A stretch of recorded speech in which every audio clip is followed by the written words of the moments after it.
সুৱদি অসমৰ সমূহ বন্ধু বান্ধৱীলৈ সশ্ৰদ্ধাৰে প্ৰণাম জনালোঁ।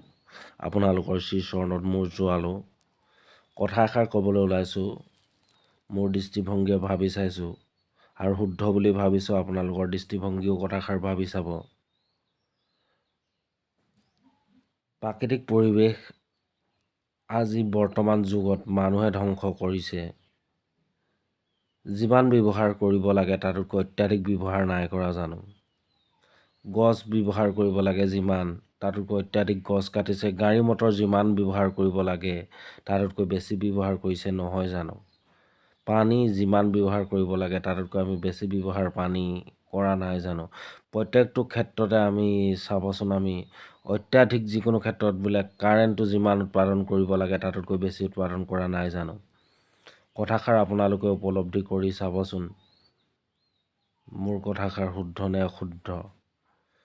প্ৰাকৃতিক পৰিৱেশ যিদৰে আমি ধ্বংস কৰিছোঁ, কিন্তু সময় থাকোঁতে যদি প্ৰাকৃতিক পৰিৱেশ আমি প্ৰত্যেক মানুহে সুৰক্ষা নিদিওঁ, তেতিয়াহ'লে হয়তো প্ৰাকৃতিক পৰিৱেশে আমাক এদিন ধ্বংস কৰিব। আৰু বৰ্তমান দেখিছোঁ ইয়াৰ পৰা কোনো মানুহেও হাত সাৰি যাব পৰা নাই।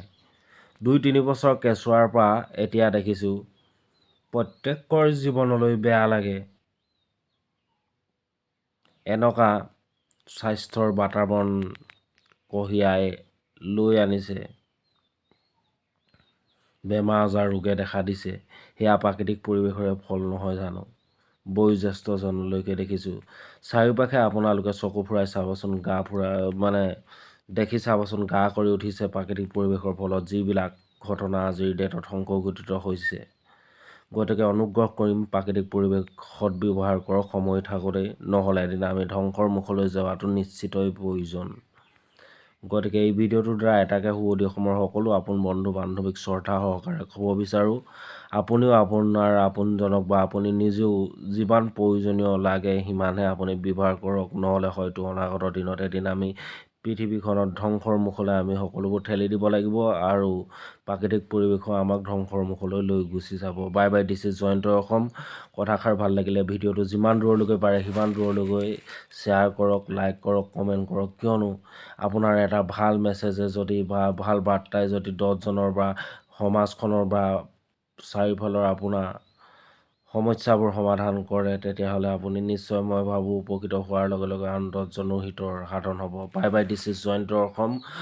আপোনালোকৰ দিনবোৰ সুন্দৰ হওক, সুমংগল হওক।